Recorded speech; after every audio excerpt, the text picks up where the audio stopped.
नमस्कार दोस्तों, study with के सर CKTD में आपका हार्दिक स्वागत है। आज हम पढ़ने वाले हैं उत्तर प्रदेश के महत्वपूर्ण व्यक्तित्व। ये UPSSC यूपी स्पेशल की क्लास है। ये RO पेट और भी अन्य एग्जाम्स के लिए महत्वपूर्ण भूमिका निभाएगी। तो आइए आज की क्लास हम शुरू करते हैं। क्लास का शुभारंभ आज के सुविचार से करते हैं। परिवर्तन कभी आसान नहीं होता, लेकिन विकास के लिए यह जरूरी है। Change is never easy, but it is a necessity for growth. ठीक है, तो आइए आज की क्लास का हम शुभारंभ करते हैं।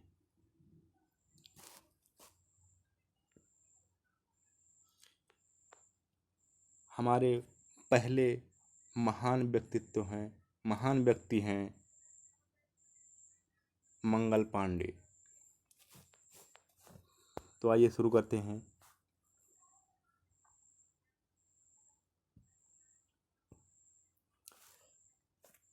ये 1857 में भारत के प्रथम स्वाधीनता संग्राम में मंगल पांडे ने महत्वपूर्ण भूमिका निभाई थी। ठीक है, नोट डाउन करते रहिएगा।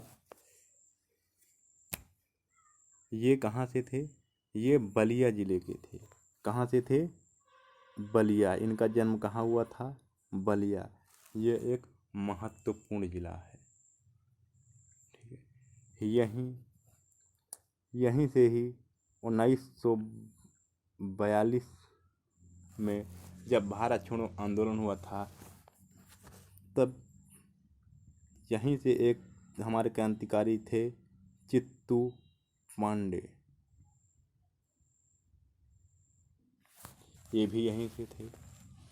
और हमारे भारत के प्रधानमंत्री चंद्रशेखर, ये भी हमारे बलिया जिले से ही थे। यूपी के बलिया जिले से ही थे।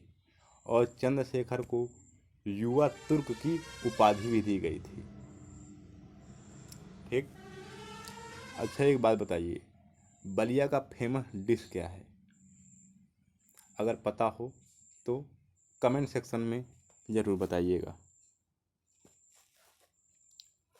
दूसरे हैं हमारे बख्त खान। इनका जन्म बिजनौर में हुआ था। कहाँ हुआ था? बिजनौर में।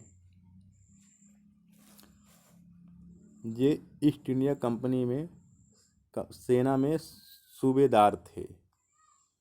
1857 के भारतीय विद्रोह में भारतीय विद्रोही बलों के कमांडर इन चीफ थे। ठीक। दूसरे हैं बेगम हजरत महल। ये भी 1857 की क्रांति में महत्वपूर्ण भूमिका इन्होंने भी निभाया था। ये अवध के अंतिम नवाब वाजिद अली शाह की पत्नी थी। किनकी थी? वाजिद अली शाह की पत्नी थी। ठीक। ये 1857 के विद्रोह में अपने नाबालिग बेटे बिरजेश कादिर को नवाब घोषित कर विद्रोह का नेतृत्व किया था। और 1857 की क्रांति के समय इनको महक परी भी कहते थे। प्रश्न पूछ सकता है, महक परी के नाम से किसे जाना जाता था 1857 की क्रांति के समय? तो महक परी किनको कहते थे? बेगम हजरत महल साहिबा को कहते थे।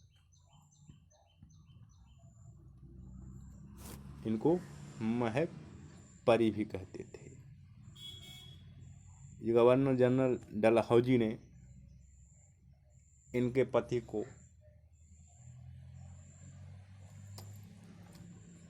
तमाम आरोप लगाकर बाहर किया था। ठीक। बेगम हजरत महल का वास्तविक नाम मोहम्मदी खानूम था। क्या था इनका नाम? इनका नाम मोहम्मदी खानूम था। ठीक। और बेगम हजरत महल इनके पति द्वारा दी गई इनको एक उपाधि थी।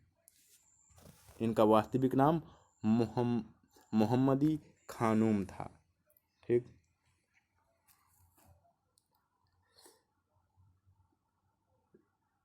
1857 की क्रांति के बाद इन्होंने नेपाल में शरण ली। इनको कहाँ शरण मिली? नेपाल में। और इनकी मृत्यु 1879 में हुई थी। ठीक। एक है हमारी लक्ष्मीबाई, रानी लक्ष्मीबाई। ये भी कहाँ से थी? उत्तर प्रदेश से थी। ठीक।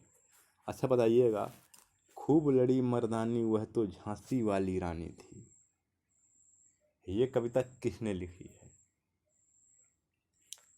पता हो तो कमेंट सेक्शन में हमें जरूर बताइएगा। ठीक। इनका जन्म वाराणसी में 19 नवंबर 1828 को हुआ था। कब हुआ था? 1828 को हुआ था। इनके बचपन का नाम क्या था?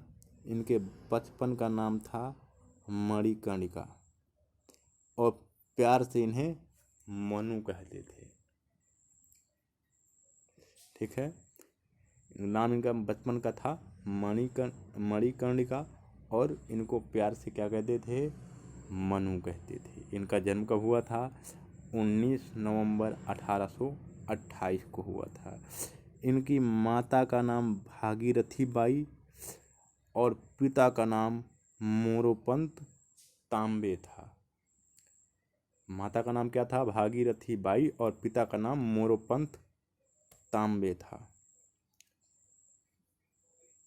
इनका लालन पोषण पेशवा बाजीराव द्वितीय की देख रेख में बिठूर में हुआ था। कहाँ हुआ था? बिठूर में। जन्म कहाँ हुआ था? वाराणसी में। और लालन पालन पेशवा बाजीराव द्वितीय की देख रेख में बिठूर में हुआ था। ठीक।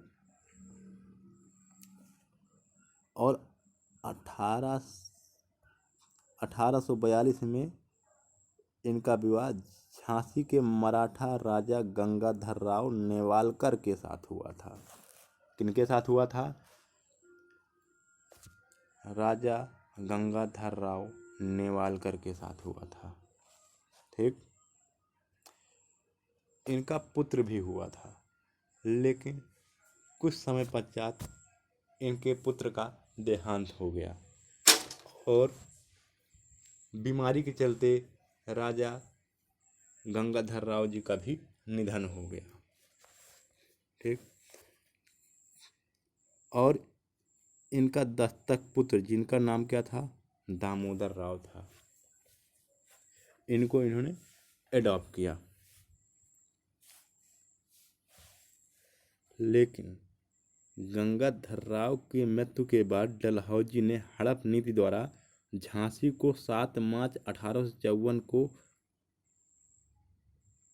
अंग्रेजी साम्राज्य में मिला लिया।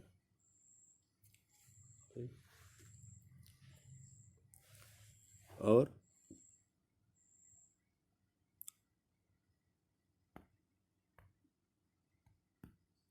18 जून 1858 को युद्ध करते हुए झांसी की रानी वीरगति को प्राप्त हो गई। ठीक। वीरगति को प्राप्त हो गई। और एक बात, इस लड़ाई में सरदार वल्लभ भाई पटेल के पिताजी भी शामिल थे। उनके पिता का क्या नाम था? झवेर भाई पटेल। क्या नाम था? सरदार वल्लभ भाई पटेल के पिताजी का क्या नाम था? झवेर भाई पटेल। ये भी 1857 की क्रांति में झांसी की तरफ लड़े थे। फिर आते हैं नाना साहेब। ठीक, नाना साहेब, इनका प्रारंभिक नाम क्या था? गोविंद था, लेकिन वे अपने परिवार में धोंधो पंत के नाम से चर्चित थे। ये भी दस्तक पुत्र थे। इनका लालन पोषण अंतिम मराठा पेशवा बाजीराव द्वितीय ने अपने दस्तक पुत्र के रूप में बिठूर में किया और प्यार से इनको नाना कहते थे। क्या कहते थे? नाना कहते थे। और नाना साहब के प्रधानमंत्री कौन थे? दीवान अली मुल्ला शाह।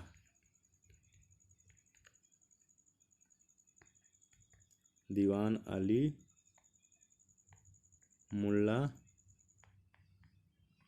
शाह, ये कौन थे? इनके प्रधानमंत्री। और सेनापति कौन थे? सेनापति थे तात्या तोपे। कौन थे? तात्या तोपे कौन थे?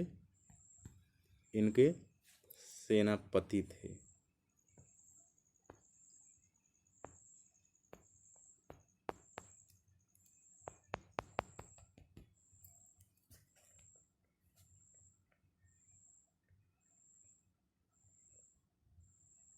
तात्या तोपे ये कौन थे? ये इनके सेनापति थे। और जब 1857 की क्रांति हुई थी तब प्रधानमंत्री दीवान अली मुल्ला शाह फतेहपुर से नेतृत्व कर रहे थे और तात्या तोपे कानपुर देहात से लीड कर रहे थे और कानपुर सेंट्रल से नाना साहब इस आंदोलन को संभाल रहे थे। ठीक,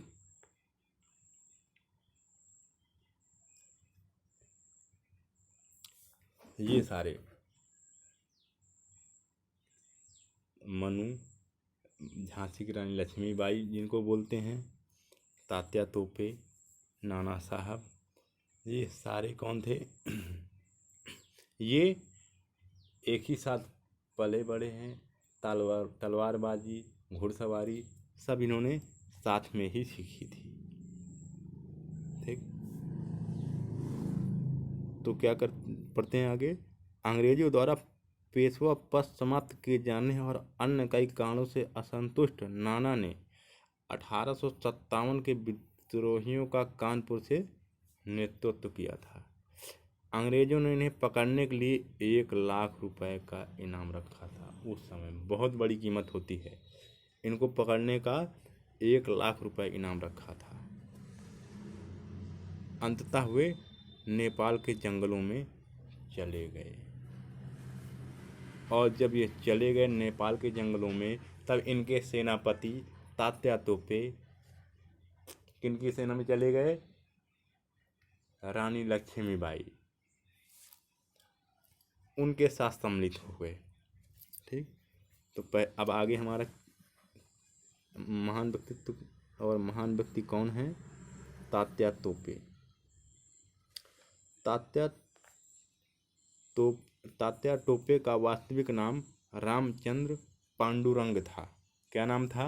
रामचंद्र पांडुरंग था। लक्ष्मीबाई के साथ इनका भी पालन पोषण बिठूर में पेशवा बाजीराव द्वितीय की देख रेख में हुआ था। ठीक है, समझ रहे हैं ना? लिखते जाइएगा जो इम्पोर्टेंट पॉइंट लगे। और ये नाना साहब के फौज में भर्ती हो गए। किनकी फौज में? नाना साहब के। और जब ये नेपाल नाना साहब चले गए थे तब ये क्या हुए थे? रानी लक्ष्मीबाई के टीम में आ गए थे, उनके सेना में सम्मिलित हो गए थे। ठीक, और ये जब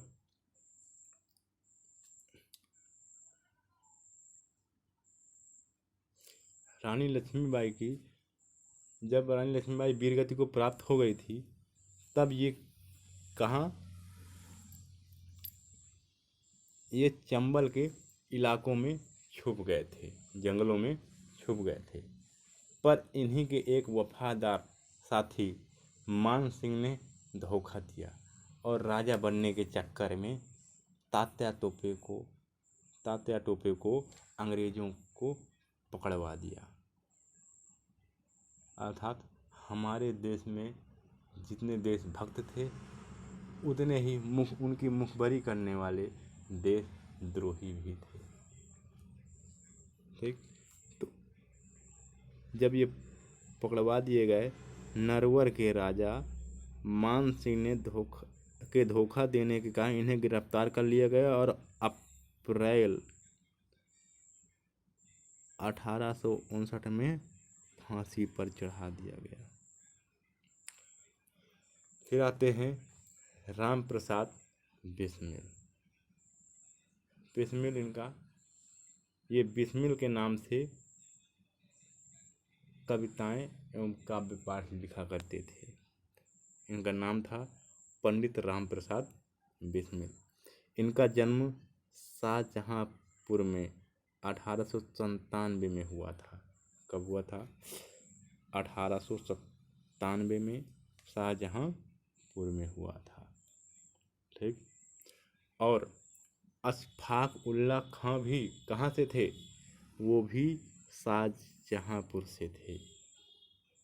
अशफाक उल्लाह खां भी इन्हीं के गांव से थे। किनके? राम प्रसाद बिस्मिल।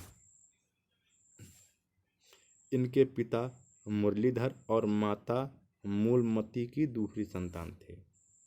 ये अपने माता पिता की दूसरी संतान थे। राम प्रसाद एक कवि, शायर, अनुवादक, बहुभाषाई इतिहासकार व साहित्यकार भी थे। बिस्मिल इनका उर्दू तखल्लुस उपनाम था। ये उर्दू में क्या किया करते थे? शेर व शायरिया करते थे, इसलिए इनका नाम बिस्मिल था। और बिस्मिल ने प्रसिद्ध क्रांतिकारी दल HRA के गठन में महत्वपूर्ण योगदान दिया। अब ये क्या है? HRA क्या है? हिंदुस्तान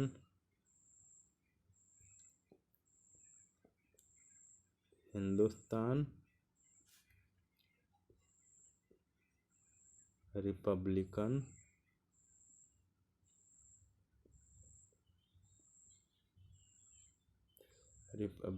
एसोसिएशन।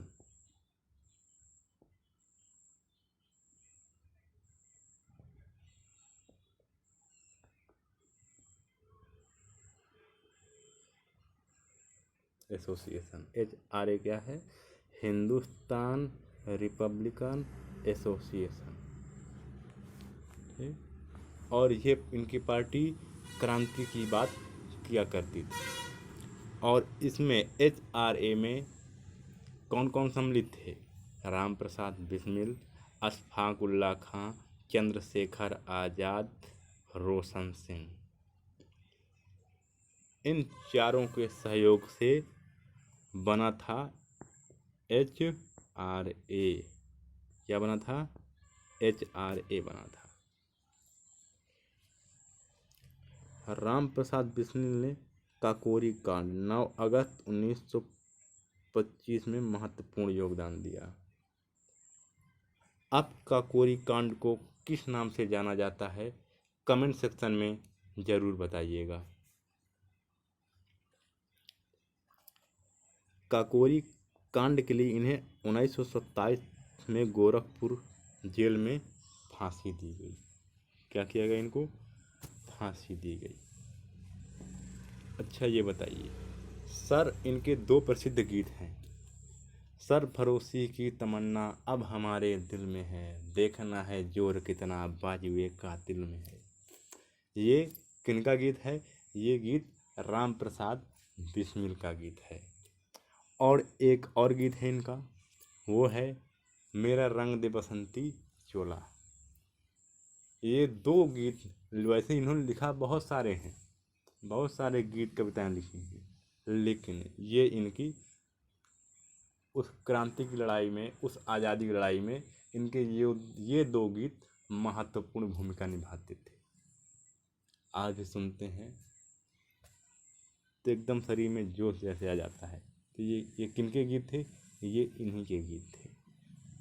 ठीक, आगे देखते हैं।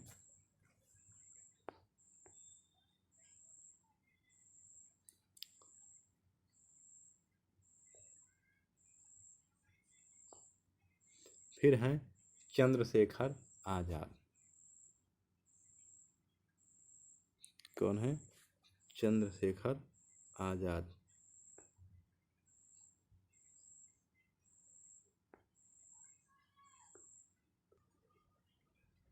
अब है चंद्रशेखर आजाद। इनका जन्म कहाँ हुआ था? इनका जन्म हुआ था भावरा गांव। ये कहाँ है? मध्य प्रदेश।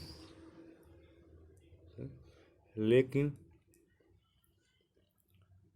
ये फिर आकर कहाँ आ गए थे? यूपी में। यूपी में रहने लगे थे।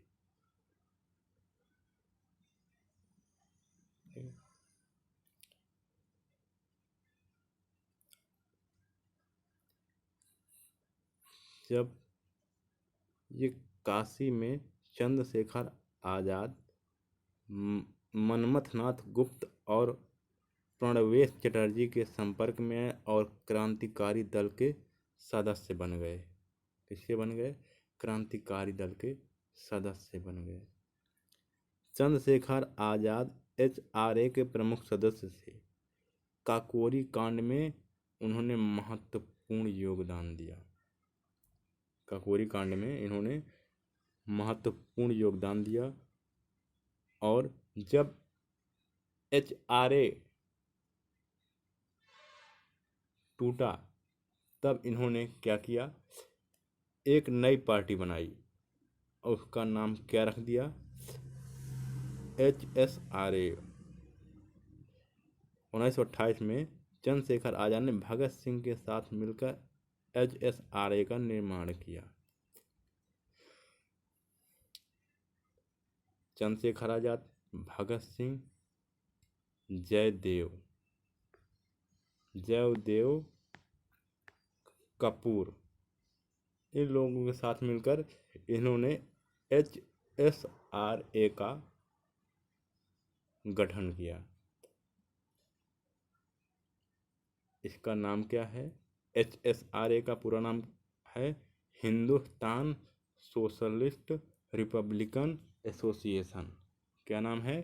Hindustan socialist Republican association. Lahore कांड 1928, 17 दिसंबर 1928। और 8 मार्च 1929 केंद्रीय विधानसभा बम कांड। इन सब में इनका योगदान था, इनकी महत्वपूर्ण भूमिका थी।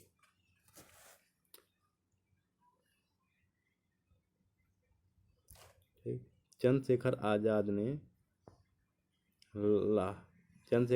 लाहौर कांड और केंद्रीय विधानसभा बम कांड में भी महत्वपूर्ण योगदान दिया।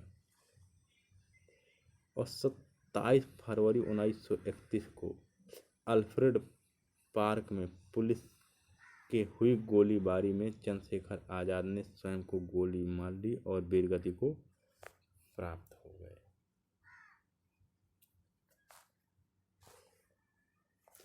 अब आते हैं मदन मोहन मालवीय।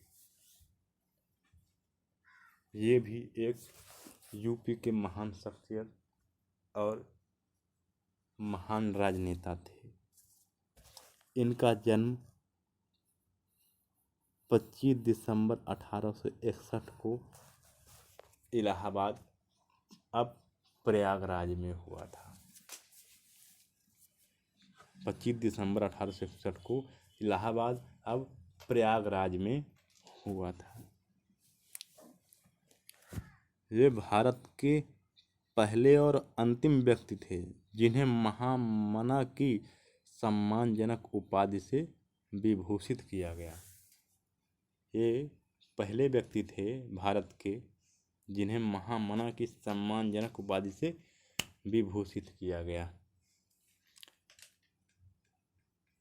ये मध्य भारत के मालवा प्रांत से प्रयाग आ बसे। इनके पूर्वज मालवीय कहलाते थे, जो मूलतः कायस्थ होते थे।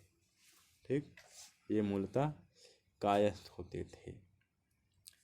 ये भी कहाँ से थे? एमपी से थे। कहाँ से थे? एमपी से थे। लेकिन इनके पूर्वज आकर कहाँ बस गए थे? बस गए थे मदन मोहन मालवीय मकरंद के उपनाम से कविताएं लिखते थे। किस नाम से? मकरंद के उपनाम से कविताएं लिखते थे। ठीक, और मदन मोहन मालवीय ने लीडर, हिंदुस्तान, अभ्युदय पत्रिका का क्या संपादन किया था। मदन मोहन मालवीय ने 1909 में कांग्रेस के लाहौर सत्र की अध्यक्षता की थी। लाहौर सत्र 1909। मदन मोहन मालवीय ने 1918 में कांग्रेस के दिल्ली सत्र की अध्यक्षता भी की थी। मदन मोहन मालवीय ने 1918 में बनारस हिंदू विश्वविद्यालय की स्थापना की। BHU की क्या की स्थापना, जो आज विश्व प्रसिद्ध एक महाविद्यालय है। मदन मोहन मालवीय ने दूसरे गोलमेज सम्मेलन में भाग लिया गांधी जी के साथ। किसके साथ? गांधी जी के साथ।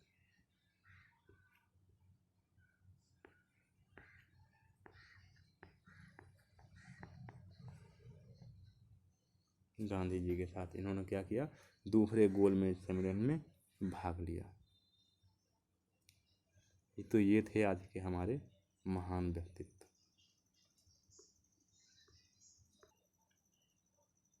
ऐसे वीडियो के लिए हमारे चैनल को लाइक, शेयर और सब्सक्राइब करना ना भूलें। Thank you.